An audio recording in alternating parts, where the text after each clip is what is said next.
ओम शांति। आज 8 सितंबर 2022 की साकार रूप में चले गए प्यारे बाबा की मधुर महावाक्य सुनते हैं। प्यारे बाबा बोले, मीठे बच्चे, तुम्हारा पुराना दुश्मन रावण है। तुम्हारी लड़ाई बड़ी खौफनाक है। तुम जितना एक के साथ योग लगाएंगे उतना दुश्मन पर जीत पाने का बल मिलेगा। प्रश्न: तुम ब्राह्मणों के डिपार्टमेंट दुनिया के मनुष्य से बिल्कुल ही भिन्न है, कैसे और कौन सी? उत्तर है, तुम ब्राह्मणों के डिपार्टमेंट है श्रीमत पर पावन बनना और बनाना। तुम योग बल से अपने पापों को भस्म करते हो। तुम्हारी सब मनोकामनाएं बाप पूरी करते हैं। मनुष्य तो जो कुछ करते उससे नीचे ही उतरते आते हैं। रिद्धि सिद्धि आदि सीख लेते हैं, परंतु पतित तो बनते ही जाते हैं। गीत हमारे तीर्थ न्यारे हैं। ओम शांति। इस पुरानी दुनिया में रहते हुए तुम बच्चों का इस पुरानी दुनिया से कोई नाता नहीं रहा है। तुम नई दुनिया के लिए पुरुषार्थ कर रहे हो, बेहद के बाप से वर्षा लेने। जब तक स्थापना हो तब तक भल पुरानी दुनिया में बैठे हैं, परंतु तुम्हारा सारा ध्यान स्वर्ग की सच्ची कमाई तरफ है। विनाश तो होना ही है। आसार ऐसे देखने में आते हैं। यह भी जानते हो कि इस रुद्र ज्ञान यज्ञ से विनाश ज्वाला निकली है। जरूर हमारे अथवा भारत के कल्याण के लिए यह महाभारत लड़ाई लगनी है। अभी वास्तव में तुम किससे लड़ाई नहीं करते हो। तुम तो डबल अहिंसक हो। तुम्हारे पास ना काम की ना क्रोध की हिंसा है।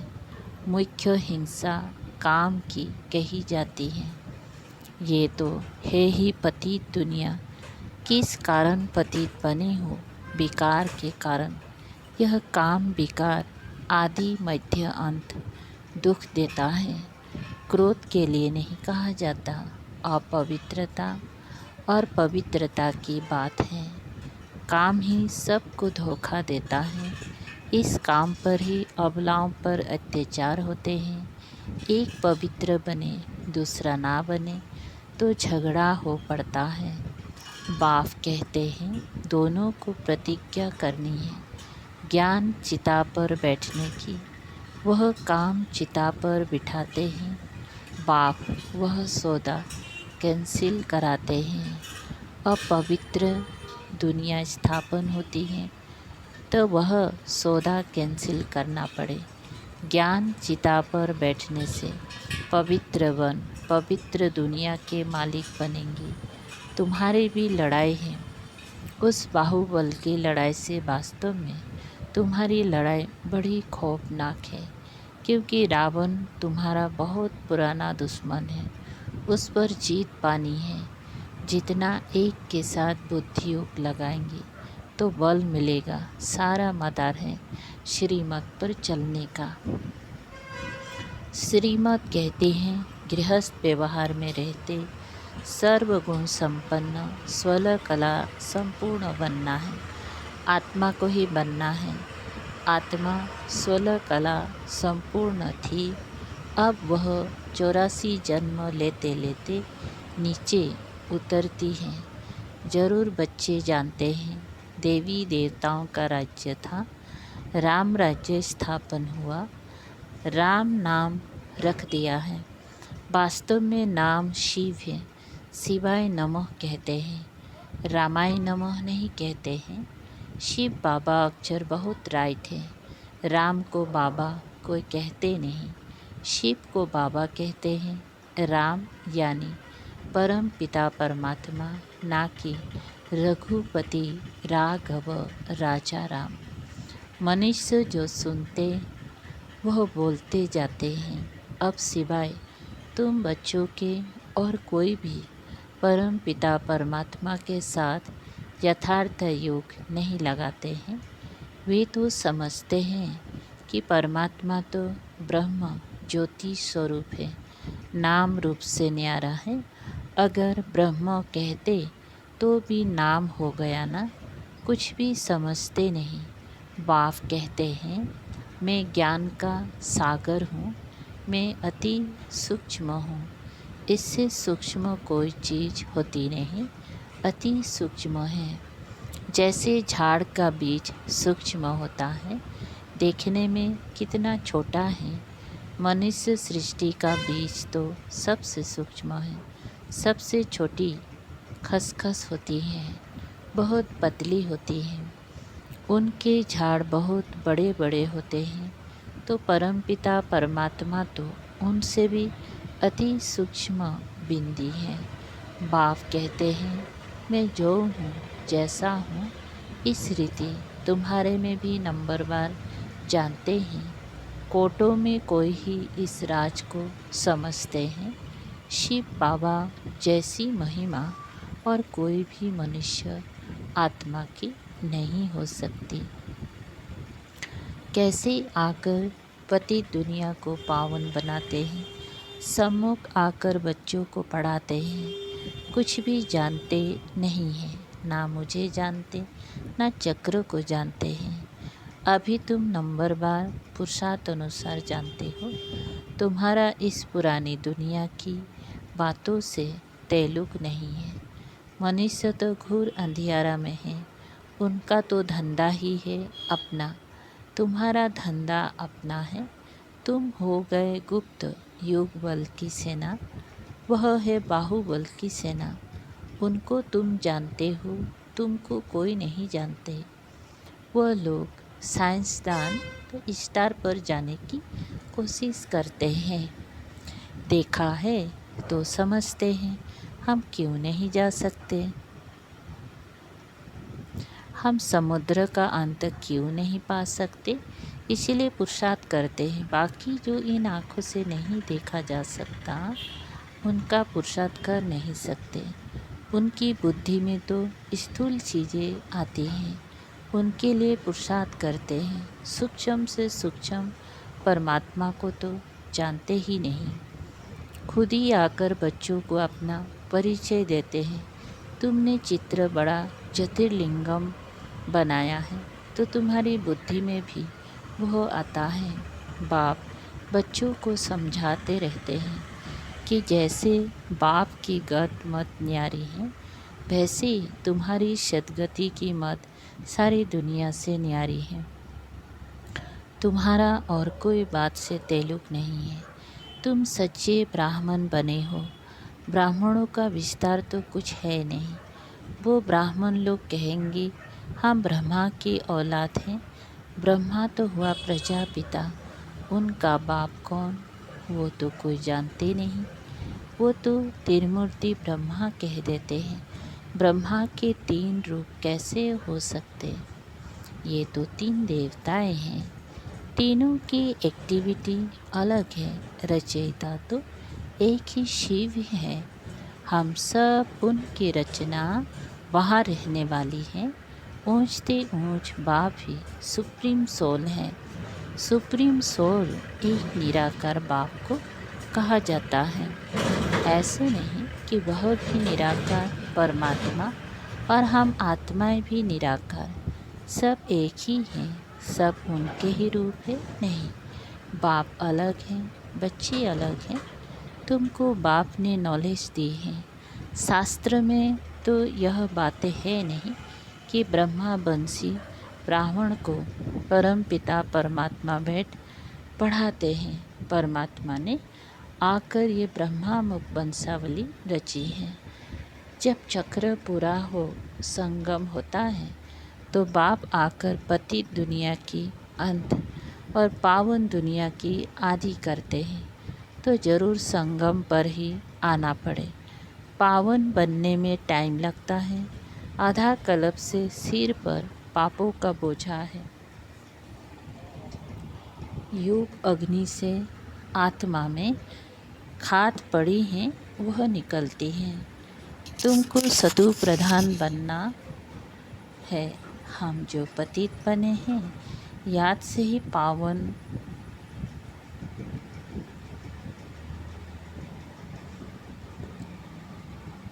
हम जो पतित बने हैं, याद से ही हम पावन बनते जाएंगे। कितना सहज है, हमको फिर से 84 जन्म का चक्र लगाना है। बच्चों को यह नॉलेज मिली है। बाप भी कहते हैं हम तुमको फिर से राजयोग सिखलाने आए हैं। बाप वर्षा देते हैं, रावण श्राप देते हैं। यह बाप ही बैठ समझाते हैं। इस समय बाप आकर सब मनोकामनाएं पूरी करते हैं। अशुभ कामनाएं तो माया पूरी करती हैं। आजकल रिद्धि सिद्धि वाले बहुत पैसा कमाते हैं, वह कामनाएं माया पूरी करती हैं। उनकी भी किताब आदि होती हैं। तुमको तो कोई किताब नहीं, शास्त्र आदि नहीं पढ़ना है। तुम्हें बाप की श्रीमत है, बच्चे पावन बनो और पावन बनाओ। तुम्हें कभी पतित नहीं बनना है। तुम्हारे ये डिपार्टमेंट ही अलग है। कल्प पहले जो आकर ब्राह्मण बने होंगे वही पुरुषार्थ करेंगे। देवताओं का देखो कैसे सैपलिंग लग रहा है। ब्राह्मण बनते जाएंगे। जो थोड़ा भी सुन कर जाते तो प्रजा में आ जाएंगे, राजधानी में आ जाएंगे ना। मौत सामने खड़ा है, किटपिट थोड़ा जोर भी भर सकती है, बन भी हो सकती है। बुद्धि कहती है कि अर्जुन अभी थोड़ा देरी है। राजधानी अभी कहाँ स्थापन हुई है। राजाओं सन्यासियों आदि को अर्जुन ज्ञान कहाँ दिया है। विवेक कहता है विनाश में थोड़ा देरी है, बाकी रिहर्सल होती रहेगी। वंडर है ना। बहुत यज्ञ रचते हैं लड़ाई बंद करने के लिए, विनाश के लिए। थोड़ा शांति होगी तो कहेंगी हमने यज्ञ रचा, इसीलिए शांति हो गई। एक बार यज्ञ सफल हुआ तो चलता रहेगा। बरसात के लिए यज्ञ रचा, बरसात हुई तो खुशी होगी। बरसात नहीं होगी तो कहेंगी ईश्वर की भाभी। जैसे कोई शरीर छोड़ता है तो कहते हैं स्वर्गवासी हुआ, फिर तो शोक करने की दरकार ही नहीं है। स्वर्ग पधारा तो ओहो सौभाग्य समझो ना। स्वर्ग पधारा तो ओहो सौभाग्य समझो ना। माया रावण ने सबकी बुद्धि को ताला लगा दिया है। तुम जानते हो हम कल्प पहली माफिक फिर से पुरुषार्थ कर रहे हैं। भारत अविनाशी खंड है और कोई दूसरा धर्म नहीं था। ये तो बाद में इन्होंने निकाले हैं। यह भी ड्रामा की भाभी है। रक्त की नदियाँ यहाँ ही बहती हैं, एक दो में लड़ते रहते हैं। भल भाई भाई होकर बहुत समय से रहे पड़े हैं, परंतु हिंदू और मुसलमान धर्म तो अलग अलग है ना। वो आए ही है बाद में है, तो लड़ाई इन्हों की आपस में है। तुम्हारा इससे कोई ताल्लुक़ नहीं है। तुमको अपनी सर्विस में तत्पर रहना है। सिर्फ 3 पैर पृथ्वी ले यह रूहानी हॉस्पिटल खोलना है। फिर धीरे धीरे वृद्धि होती जाएंगी। बूंद बूंद से तालाब ऐसे होगा ना। घर में भी ये चित्र रखो। बेहद के बाप से 21 जन्मों का वर्षा कैसे पा सकते हो। आओ तो समझाए। मौत सामने खड़ा है। अब सिर्फ बेहद के बाप से और वर्षे को याद करो। इनको मृत्यु लोक कहा जाता है। बाप कहते हैं मुझे याद करो तो मैं तुमको साथ ले जाऊंगा।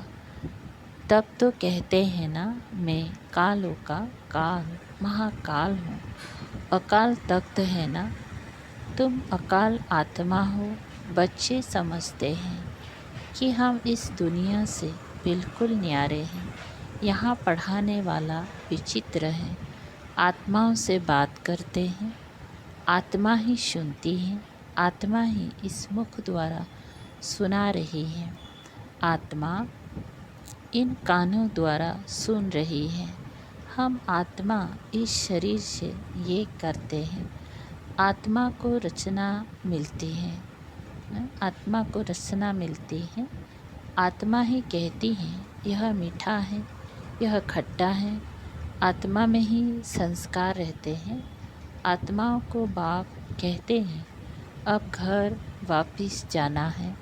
तुमने 84 जन्म लिए हैं, अब यह शरीर छोड़ना है, इनसे ममत्व निकालना है। सर्प भी ममत्व नहीं रखता है, पुरानी खल छोड़ नए ले लेते हैं। तुम्हारे भी यह पुरानी खल है, इसको ऐसे ही छोड़ देना है। भ्रमरी का भी मिसाल तुम्हारे से लगता है। वास्तव में सन्यासी ये मिसाल दे नहीं सकते। इस पति दुनिया में सब बिकारी कीड़े हैं। तुम ब्राह्मण या उन्हों को भूं भूं कर पतित से पावन बनाती हो। कहती हो शिव बाबा को याद करो। मनुष्य को देवता बनाने की जादूगरी है।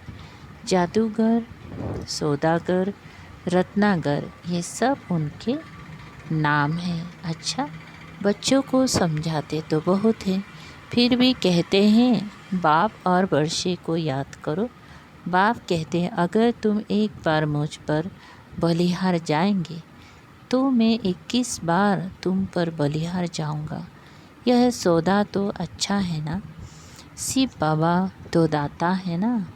तुमको युक्ति बतलाएंगे कि ममत्व कैसे निकालो। गृहस्थ व्यवहार में रहते श्रीमत पर चलो। पवित्रता है फर्स्ट। यह रूहानी यात्रा है। सारा मदर यात्रा पर है। मनुष्य तो ढेर के ढेर जिस्मानी यात्राएं करते रहते हैं। तुम्हारी एक ही रूहानी यात्रा है जो रूहों बैठ रूहों को सिखलाते हैं। इसमें सारी बुद्धि की बात है। तुम बच्चों के पास दुख आ नहीं सकता। तुम जानते हो इतना बड़ा विनाश हमारे लिए हो रहा है, तो तुम्हें अंदर में हरास दुख नहीं आ सकता। अगर आता है तो कच्चे हैं, ज्ञान की पूरी अवस्था नहीं है। अच्छा, मीठे मीठे सिकल दे बच्चों प्रति माता पिता बाप दादा का याद प्यार और गुड मॉर्निंग। रूहानी बाप के रूहानी बच्चों को नमस्ते। हम रूहानी बच्चों के रूहानी बाप दादा को याद प्यार, गुड मॉर्निंग और नमस्ते नमस्ते। शुक्रिया बाबा, थैंक यू बाबा। धारणा के लिए मुख्य सार नंबर पहला, शरीर रूपी पुरानी खाल से ममत्व निकाल देना है। बुद्धि से रूहानी यात्रा पर तत्पर रहना है। 2 नंबर, पुरानी दुनिया की किसी भी बात से ताल्लुक़ ना रख। ज्ञान चिता पर बैठ पावन बन। बाप से पूरा बरसा लेना है। वरदान, पवित्रता की श्रेष्ठता को धारण कर सदा शुभ कार्य करने वाले पुरुषोत्तम व विशेष आत्मा भव। विस्तार है। साधारण आत्माएं जब पवित्रता को धारण करती हैं तो महान आत्मा कहलाती हैं। पवित्रता ही श्रेष्ठता है, पवित्रता ही पूज्य है। ब्राह्मणों की पवित्रता का ही गायन है। कोई भी शुभ कार्य होगा तो ब्राह्मण से ही कराएंगे। वैसे तो नामधारी ब्राह्मण बहुत हैं, लेकिन आप जैसा नाम वैसा काम करने वाली विशेष आत्मा हो। साधारण कर्म भी बाप की याद में रहकर करते हो तो विशेष हो जाता है। इसलिए ऐसे विशेष कर्म करने वाले पुरुषोत्तम व विशेष आत्माएं हो। स्लोगन है, स्वयं द्वारा सर्व आत्माओं को सुख की अनुभूति कराना ही मास्टर सुखदाता बनना है। ओम शांति।